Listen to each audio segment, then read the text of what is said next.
വിശ്വ ഹിന്ദു പരിഷത്ത് ഉപാധ്യക്ഷൻ സമ്പത്ത് റായ് അയോധ്യ കൊള്ളയിൽ പ്രതി ചേർക്കപ്പെട്ടിരിക്കുകയാണ്.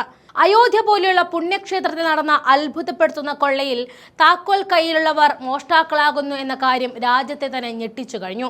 നമ്മൾ പല ആവർത്തി വ്യക്തമാക്കിയതാണ്. ഈശ്വര വിശ്വാസമില്ലാത്ത കമ്മ്യൂണിസത്തെ ശബരിമലയിലെ മോഷണം തകർത്ത് തരിപ്പണമാക്കിയിട്ടുണ്ടെങ്കിൽ വിശ്വാസികളുടെ മാത്രം സങ്കേതമായി അവർ കണക്കാക്കുന്ന BJPയുടെ അവസ്ഥ പറയാനില്ല എന്നത്. 8 മാസങ്ങൾക്കുള്ളിൽ തെരഞ്ഞെടുപ്പ് നടക്കാനിരിക്കുന്ന നിയമസഭാ തെരഞ്ഞെടുപ്പിൽ യോഗി ആദിത്യനാഥ് സ്ഥിതി വ്യത്യസ്തമല്ല എന്ന് തന്നെയാണ് ഈ നിമിഷത്തിൽ പറയാനുള്ളത്.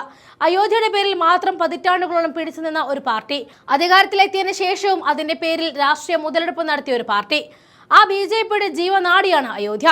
എന്നാൽ അയോധ്യയ്ക്കാണ് ക്ഷതമേറ്റിരിക്കുന്നത്. അതുണ്ടാക്കിയത് സാക്ഷാൽ സംഘപരിവാർകാരുമാണ്. ആ കാര്യമൊന്ന് മാത്രം മതി BJPക്ക് ഭരണം നഷ്ടപ്പെട്ട് ഇല്ലാതാകാൻ. അതിലേക്കാണ് UP ഇപ്പോൾ കടന്നു പോകുന്നത്. അതിനായി തകർപ്പൻ നീക്കങ്ങളാണ് കോൺഗ്രസും SPയും ഉൾപ്പെടെയുള്ള ഇന്ത്യ സഖ്യം നീക്കം തുടങ്ങിയിരിക്കുന്നത്. ലോക്സഭാ തെരഞ്ഞെടുപ്പിൽ BJPയെ തകർത്ത ആ മുന്നണിക്ക് ഇതും അസാധ്യമല്ല. അങ്ങനെ ഉത്തർപ്രദേശിലെ രാഷ്ട്രീയ ഭൂകമ്പത്തിന്റെ അലയൊലികൾ നടക്കുകയാണ്. രാമക്ഷേത്രത്തിൽ കാണിക്കൊള്ള ഉൾപ്പെടെ പ്രശ്നങ്ങളിൽ ഇടപെട്ട് നട്ടം തിരിയുന്ന യോഗി ആദിത്യനാഥ് സർക്കാരിനെ വീഴ്ത്താൻ സമാജ്വാദ് പാർട്ടിയുടെയും കോൺഗ്രസിന്റെയും മിഷൻ UP 2027 തുടക്കമാകുന്നു. രണ്ടു പാർട്ടികളും വലിയ സോഷ്യൽ എഞ്ചിനീയറിംഗ് പരീക്ഷണങ്ങൾക്കാണ് ഇതോടെ ഒരുങ്ങുന്നത്. ആരാധനാലയത്തിന്റെ പേരിൽ മാത്രം BJPക്കൊപ്പം നിന്ന ഒരു സമൂഹം അതിൽ നടത്തിയ കൊള്ളയോടെ BJPക്ക് എതിരായി മാറുകയാണ്. അതുപ്രകാരം ആദ്യം ഇന്ത്യയിലെ ഏറ്റവും പ്രധാനപ്പെട്ട സംസ്ഥാനത്ത് BJPയുടെ ആധിപത്യം തകർക്കാൻ ദളിത് വോട്ടുകളിലാണ് അവർ കണ്ണു നട്ടിരിക്കുന്നത്. അടുത്ത നിയമസഭാ തെരഞ്ഞെടുപ്പിൽ ദളിതുകൾക്കും ഗോത്രവർഗക്കാർക്കും 100ഓളം സീറ്റുകൾ മാറ്റിവെക്കുവാനാണ് സമാജ്വാദ് പാർട്ടി തീരുമാനിച്ചിരിക്കുന്നത്. സംവരണ സീറ്റുകളിലെ സ്ഥാനാർത്ഥികൾക്ക് പുറമെ പൊതു സീറ്റുകളിലാണ് ഇത്രയും പേരെ മത്സരിപ്പിക്കുക. യാദവ മുസ്ലിം പാർട്ടി എന്ന പ്രതിച്ഛായ നിലനിർത്തിക്കൊണ്ട് തന്നെ ദളിത് പിന്നോക്ക വിഭാഗങ്ങളിലേക്ക് കൂടി അടിത്തറ വ്യാപിപ്പിക്കുകയാണ് അഖിലേഷ് യാദവിന്റെ ഒപ്പം കോൺഗ്രസിന്റെയും ലക്ഷ്യം. ഇപ്പോൾ സമകാലിക പ്രശസ്തിയില്ലാത്ത മായാവതിയുടെ ബഹുജൻ സമാജ് പാർട്ടിയുടെ വോട്ട് ബാങ്കിലേക്ക് കൂടി കടന്നു കയറാനുള്ള വ്യക്തമായ പദ്ധതി UPയിൽ ഒരുങ്ങുകയാണ്. നമുക്കറിയാം, ദളിത് വോട്ടുകൾ ഒരു കാലത്ത് BSPയുടെ കുത്തകയായിരുന്നു.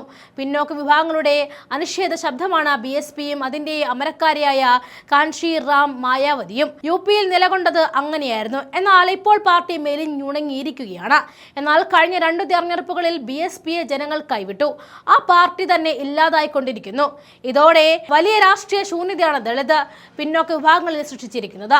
ആ ശൂന്യതയിൽ ഇടമുറപ്പിക്കാനാണ് അഖിലേഷ് ആഗ്രഹിക്കുന്നത്. PDA എന്ന് പേരിട്ട 2024 ലോക്സഭാ തെരഞ്ഞെടുപ്പിൽ ഇന്ത്യ മുന്നണി പരീക്ഷിച്ച പിഷ്ഠ ദളിത് അല്പസംഖ്യ എന്ന രാഷ്ട്രീയ നീക്കം വലിയ തോതിൽ വിജയം കണ്ടിരുന്നു. ആ തന്ത്രം കൂടുതൽ ശക്തമായി നടപ്പിലാക്കാനാണ് ഉദ്ദേശിക്കുന്നത്. ഈ വിഭാഗങ്ങളിൽ നിന്നുമുള്ള സ്ഥാനാർത്ഥികളെ സാധാരണഗതിയിൽ സംവരണ സീറ്റുകളിൽ മാത്രമാണ് രാഷ്ട്രീയ പാർട്ടികൾ മത്സരിപ്പിക്കാറ്. ആ സ്ഥിതി വൻതോതിൽ മാറ്റുകയും ജനറൽ സീറ്റുകൾ ഗണ്യമായ തോതിൽ ഈ വിഭാഗക്കാർക്ക് മാറ്റിക്കൊടുക്കുകയുമാണ് ഇന്ത്യ സഖ്യത്തിന്റെ ലക്ഷ്യം. അഖിലേഷ് യാദവിനൊപ്പം തന്നെ കോൺഗ്രസും സമാനമായ രീതിയിലാണ് തെരഞ്ഞെടുപ്പിൽ ഒരുങ്ങുന്നത്. കോൺഗ്രസിന്റെ ഭരണഘടനാ സംരക്ഷണ ക്യാമ്പയിൻ പിന്നോക്ക ദളിത് വിഭാഗങ്ങളിലെ ലക്ഷ്യമിട്ടാണ് നടക്കുന്നത്. സാമൂഹ്യനീതിയും സംവരണവുമായിരുന്നു ക്യാമ്പയിനിലെ പ്രധാന മുദ്രാവാക്യങ്ങൾ. റായ്ബറേലിയിൽ സ്വതന്ത്ര സമര സേനാനി വീരാപാസിയുടെ പ്രതിമ രാഹുൽ ഗാന്ധി അനാച്ഛാദനം ചെയ്തു. ദളിതുകളുമായി ഇന്ദിരാഗാന്ധിയുടെ കാലത്തുണ്ടായിരുന്ന പോലെയുള്ള വൈകാരിക ബന്ധം വളർത്തിയെടുക്കുകയായിരുന്നു ഉദ്ദേശം. BJPയും അതിൽ പതറിയിട്ടുണ്ട്. ഏതായാലും 2027 ഇലക്ഷൻ പതിവ് പോലെ തന്നെ യാദവ മേൽജാതി വോട്ടുകൾക്കായുള്ള പോരാട്ടമായിരിക്കില്ല.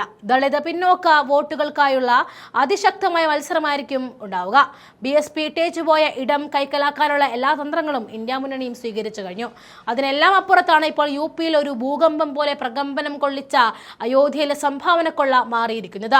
ഇതോടെ BJPയുടെ പതനം ഉറപ്പാക്കുന്ന മിഷൻ 2027 പണി തുടങ്ങിക്കഴിഞ്ഞു. അതായത് അയോധ്യയുടെ പേരിൽ അധികാരത്തിൽ വന്നവർ അതേ അയോധ്യ വിഷയത്തിൽ തന്നെ ഭരണം ഉപേക്ഷിക്കേണ്ടി വരുമെന്നത് നിശ്ചയമായിരിക്കുന്നു എന്നർത്ഥം.